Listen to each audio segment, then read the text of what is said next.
Yan, sa laki ng tampo ko, hindi ko siya inatid. Sa ano na po, si Kuya Luis, nasa Laguna na po siya.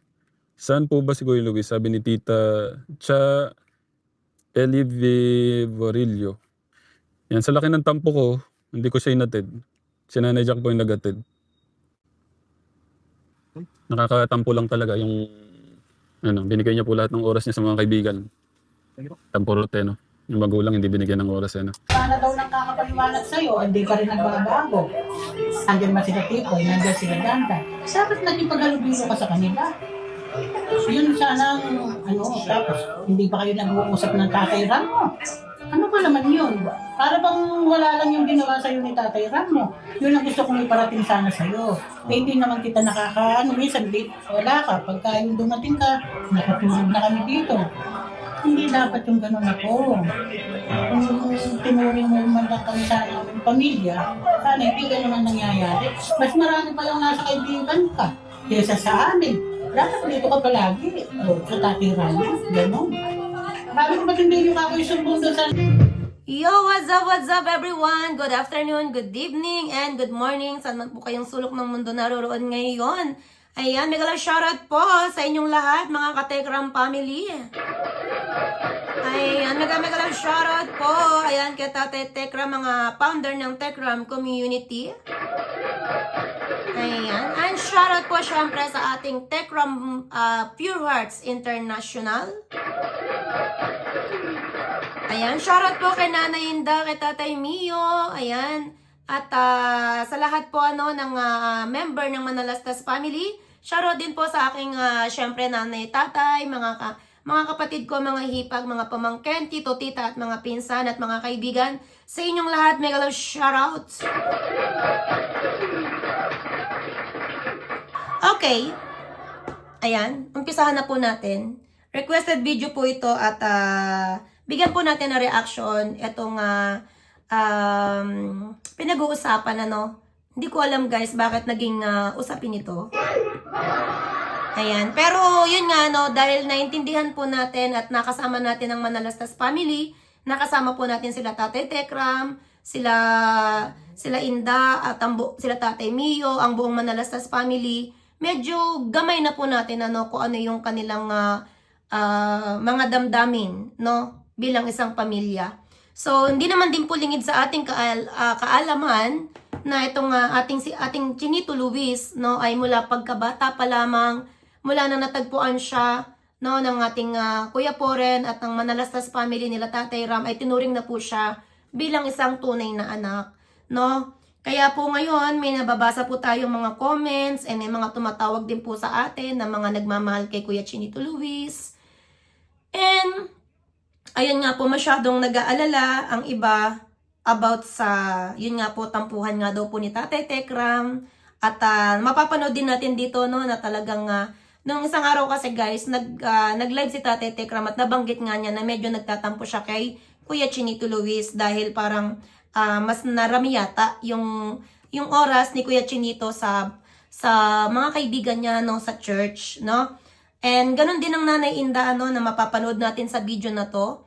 So, ito po yung upload ni Tatay Tekram o sa channel ni Tatay Ram na hinatid nila Nanay Jack ang ating Kuya Chinito Luis. Tara po, sama-sama nating panoorin at magbibigay po tayo ng reaction o opinion at advice sa mapapanood natin para dito kay Kuya Chinito Luis. Ayan, shout out kay Kuya Chinito Luis at sa yung buong pamilya. Ayan. So, mahal ka namin Bunso Chinito Luis at sana pagbutihin mo yung pag-aaral mo at kung ano man yung magiging advice sa'yo dito ni Ate Michelle Japina at ng ating mga manunood na nagmamahal sa'yo ay pakaisipin mo at ipaka sa puso mo. Ayan. Tara po at sama-sama natin itong reactionan. Tita Jack, good morning. Ay, morning po. Afternoon. Good afternoon mga katekram. So, bago po ako mag-start, mga katekram, ang buod po nito ay nagtatampo po ang ating Tatay Ram at yun nga po, pati na rin po ang Inda na nagbigay nga po siya ng message kay Kuya Luis. So, let's go. Bigyan po natin ito ng reaction video. Good afternoon mga katekram. Today po ang tawag na? Ang umpisa ng panibagong challenge para kay Luis. So, Yun, bakit kaya Kuya Steve, start na ng panibagong challenge sa buhay ni Kuya Luis, yung pagpasok niya sa faith. So ngayon mo yung iyan na namin sa Laguna. Lolo, kaya tindahan mo namin si Luisito. Ingat kayo. Thank you, Lolo. Kasi pagbutiin mo na sa iyong pag-aaral. Mhm. Ingat kayo mag-aatid. Thank you. Ayan pala si Luisito, Lolo. Mag-ingat ka. Pagbutiin mo pag-aaral. Oo. Huwag nang barka-barkada. Alisin mo na para diretso. Okay. Yes, Okay. Tita Flores, Tita Flores. Ano, kung maging busy ko, natututo yung pag-aaral. Kaya, bye-bye. Si Lola, nasa kwarto. Sunito. Okay, tara. Mabay ko muna kay Lola. Lola! Yo! Nagbababay na si Luisito. Kailangan niya lang mag-ready dun. Hindi pa kita napakaralan ng gusto. Aalis ka Babalik pa naman. Babalik pa naman. Hindi ko sabihin sana. Ano? Isabilitin mo din mo. Kasama na daw nakakapaliwanag sa'yo, hindi ka rin nagbabago. Nandiyan ba sila Tito? Nandiyan sila Danda? Bakit nagipag-alubilo ka sa kanila? Yun sana, ano, tapos hindi pa kayo nag-uusap ng Tatay Ramo. Ano pa naman yun? Para bang wala lang yung ginawa sa'yo ni Tatay Ramo. Yun ang gusto kong iparating sana sa'yo. Hindi naman kita nakakaano, minsan wala ka. Pagka yung dumating ka, nakatulog na kami dito. Hindi dapat yung gano'n ako. Kung tumuring mo naman kami sa pamilya, sana hindi ka naman nangyayari. Mas marami pa lang nasa kaibigan ka kaysa sa amin. Dapat dito ka palagi. Sa Tatay Ramo, gano'n. Bakit ba hindi niyo kayo sumbong sa nanay niya para mapangaralan, baka yung nanay niya pakinggan. O si Tito din mo lang kung sabihin ka na. Ayun, ano, sa tipo ng pananalita ni Inda, medyo meron talaga, no, meron talagang masasabing tampo lang naman yon mga katekram, mga nagmamahal po kay Kuya Chinito Luis. Huwag po natin masyadong seryosohin, ano?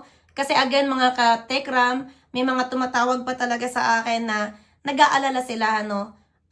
Sabi ko naman, bilang isang pamilya po, natural tong ganito, no? Kasi tinuring na nga pong hindi na iba or kadugo na ang naging turing nila Inda, nila Tatay Ram, ng buong Manalastas kay Kuya Chinito Luis. So kung ano man po yung napapanood natin, kalma lang po kayo dyan. Kasi bilang isang pamilya, hayaan lang po natin sila na resolbahin po yung mga bagay na kahit sa pamilya natin ay normal po na nangyayari. At ang masasabi ko naman po dito kay Kuya Chinito Luis, sa ilang beses ko na siyang nakita ng personal, talagang may pagkamahiyain kasi talaga tong bata na to, no? Napakatahimik. So, tahimik siyang bata, mahiyain. Pero yun nga, no? Alam naman natin may mabuti din siyang puso. Hindi naman to materialoso, napaka down to earth. Kaya, deserve niya ang lahat na nakuha niya. Pero ibang usapin ito kasi parang usapin ng damdamin pamilya sa isang pamilya talaga na bilang isang lola, no, may masasabi talaga si Inda kasi parang yun nga ayon kay Inda, parang mas nagkaroon yata ng oras si Kuya Luis sa kanyang mga kaibigan sa church. Na sa part lang ni Inda at ni Tatay Ram ay bilang pamilya, ano, parang mas unahin muna sila, no? Kasi nga siguro namimiss din nila si Kuya Luis. Kaya wag po nating alisin yung karapatan ng Manalastas family, no, na maramdaman nila yan. No, at kay Kuya Chinito Luis naman, alam natin na magmamature din siya. No, at ang hiling lang din natin kay Kuya Chinito Luis, sana alam ko naman, no, na mahal mo na rin yung Manalastas. Kung po pwede lang sana kahit na mahiyain ka, mas lalo mo pang ipadama, Kuya Luis, no? Mas lalo mo pang ipadama ating makikita mo sila kahit gaano ka mahiyain, hayakapin mo sila, hagkan mo sila, ipadama mo pa sa kanila ng husto na totoong pamilya na rin o kadugo yung turing mo sa kanila, no? Sa ano kasi, again, naintindihan ko si Kuya Luis kasi mahiyain siya, pero hindi nga natin sila nakakasama araw-araw. So siguro talagang merong family time na hinahanap ang Manalastas family kay Kuya Luis na, yun nga, pupunta na siya sa kanyang dormitoryo, parang malalayo na siya, kaya nararamdaman to, nasasabi to ni Inda at saka ni Tatay Ram, no? Ano pa na, katulad ni Jay, gusto mo naman sabi yung katulad ni Jay. Mababas siya. Ako saan gusto ko. Yung lahat ng binigay na pagkakataon sa'yo, ang dami nagmamahal sa'yo, bukod sa amin. Yung mga nanginan mo, para tuloy-tuloy yung Tulad mo, makakabit mo yung pangarap mo. O, yun ang napagsabihan na ako ng precious life. Ala, paruta ako, hindi paruta ako nagpiproduce dito. Mas gusto mo pang kasama yung mga kaibigan mo na yun. May kakalaan mo. Dati mo naman nakasama sila Dandan. Sila ano, gusto mo, para bang nahihirapan pa yung loob ni Tatay Ramo sa halos hindi na kayo nagkakausap. Hindi dapat gano'n. Parang linalayo mo pa yung ano mo sa amin. Palagi kang wala. Yun lang yung gusto ko sa... So dito ang point ni Inda, parang nalulungkot lang sila na hindi nila nakasama ng, kumbaga yung oras ni Kuya Luis medyo kulang or mas gusto pa nilang kasama si Kuya Luis pero yun nga medyo, yun nga parang dumami, no, yung sa barkada or dun sa church, kahit sa church man yun, ano, parang bilang isang pamilya, sabi na natin yung tampo may konting selos, no? Lahat naman tayo guys, bilang isang tao, bilang isang pamilya na may pagmamahalan, masasabi mo talaga bilang nanay, ate, kuya o tatay, lolo, lola, na pagka talagang namimiss mo yung isa sa pamilya mo, sa member ng family mo, masasabi mo yan, no? Kaya kay Kuya Chinito Luis, wag mo mamasamain. Next time, sana kuya, saksi naman kami at alam naman namin na tumatanaw ka rin ng utang na loob sa nagawa sa'yo ng manalastas. Next time, kahit sana gano'n ka mahiyain, tabihan mo si Inda. Mag-sorry ka, yakapin mo. And yon, magiging comfort sa kanila yung, sorry po Lola, hayaan nyo po next time. Dadamihan ko na po yung time sa inyo, ganon.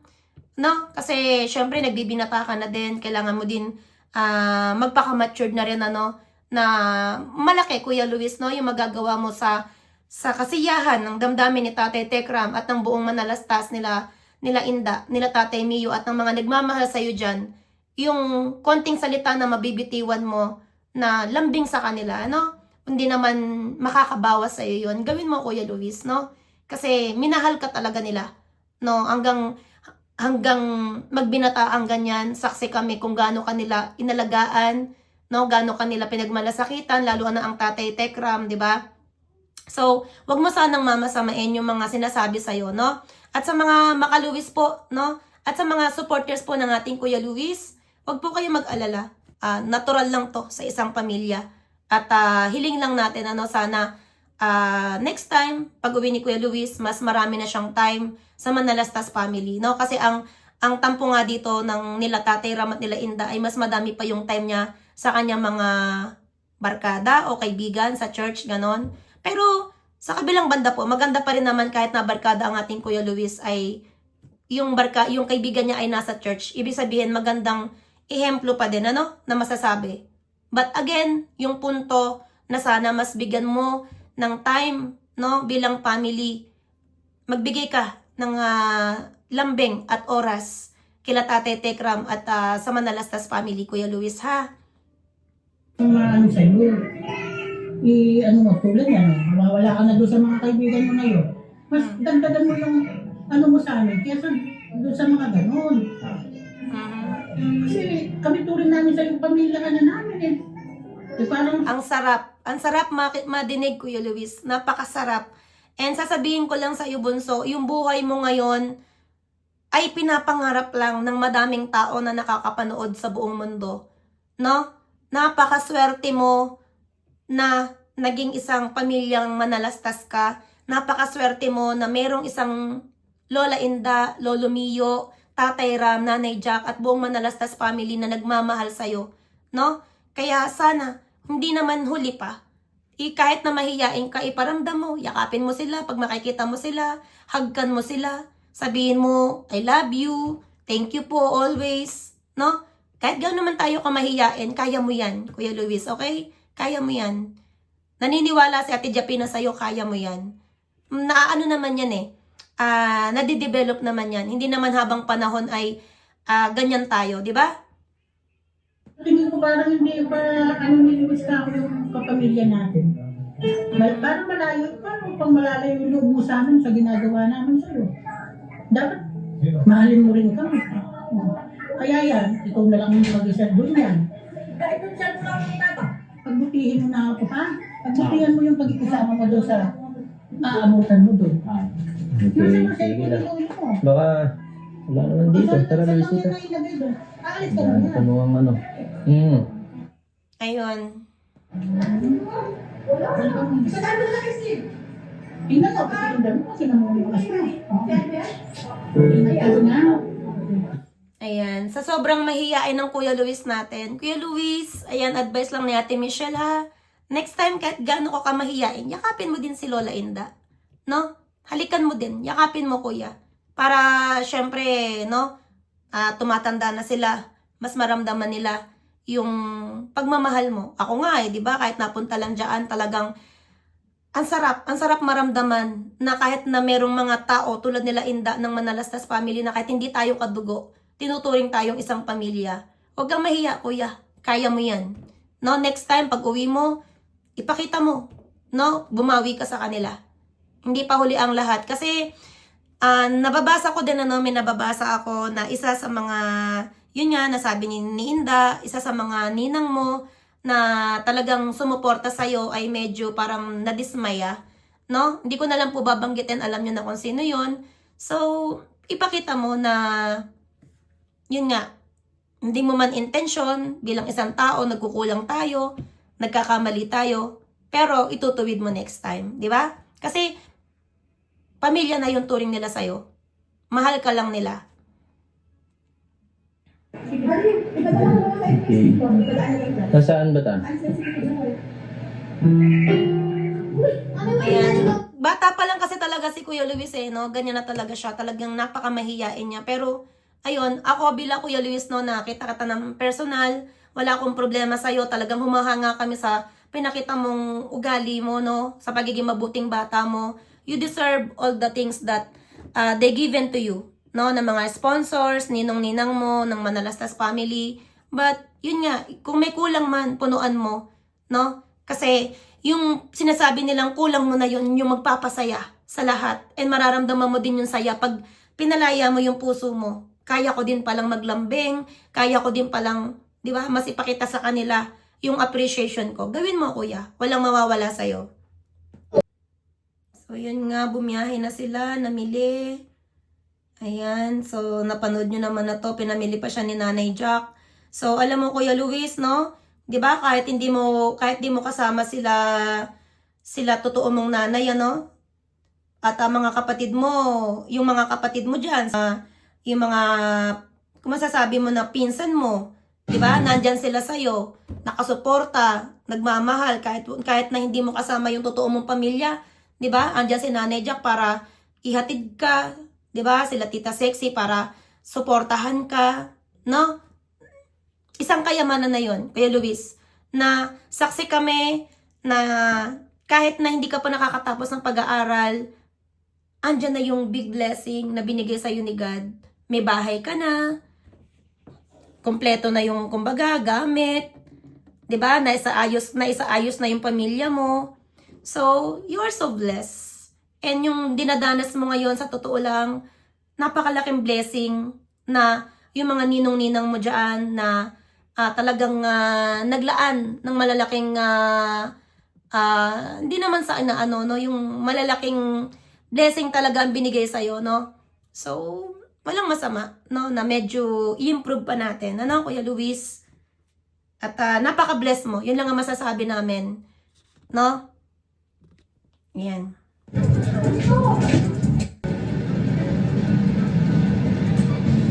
Diba? Hindi ka kadugo pero lahat ng pagmamahal nila at suporta, lahat ng blessing nasa iyo na, kuya. Yun lang ang hiling siguro nila Tatay Ram, no? Nila Inda na sana kahit di ka nila totoong kadugo, iparamdam mo sa kanila yung init ng pagmamahal, no? Yung bilang isang tunay na anak, isang tunay na apo. Ganon. Yun lang naman yung ano nila. So, Ganda ang linis. Safe na safe. opo. Ay, malapit sa aircon. Kasi baka pag tumula ang aircon, hindi siguro. Tsaka malapit sa fan. Kung may lamesa pa tipan. Actually, bawal na. Kasi nakita ko na kanina. Thank you, sir. First ka pala dito. Iba ito. Pag nakalak na, meron na. Yun, ganda ng ano niya. And ano sa yun? Ay, wait lang pala. Yung grupo ko ni Ate Javina, yung Techno Pure Hearts, may babaong sa'yo na 5,000. So, 5,000, hindi ubusin natin. Opo. Pang pocket money mo daw, sabi ni Tita Javina. Thank you po, Tita Jovina. Salamat po. Pagbuti may pag-aaral mo, kuya. Sa Pure Heart. Techno Pure Hearts. Maraming salamat. Thank you po. Say bye-bye to Kuya. So, ayun na no, mga katekram, hanggang dyan na lang po yung ating reaction video. At konting advice sa ating Kuya Luis. So, yan lang po mga kaibigan, mga kababayan, mga katekram. Happy Father's Day po sa lahat, no? Sa akin tatay, kay Kuya JC, kay Tatay Mio, yan. At kay Tatay Bong, no? Kay Kuya Peter, kay Kuya Ilonggo Boy. Sa lahat po ng mga viewers ko, ayan, kay Tatay Poren, Kuya Lito, Kuya Jun, at sa lahat pa po, no, ng mga nagdadaos po ng kanilang pagkatatay. Happy Father's Day po sa inyong lahat. God bless you all and see you again.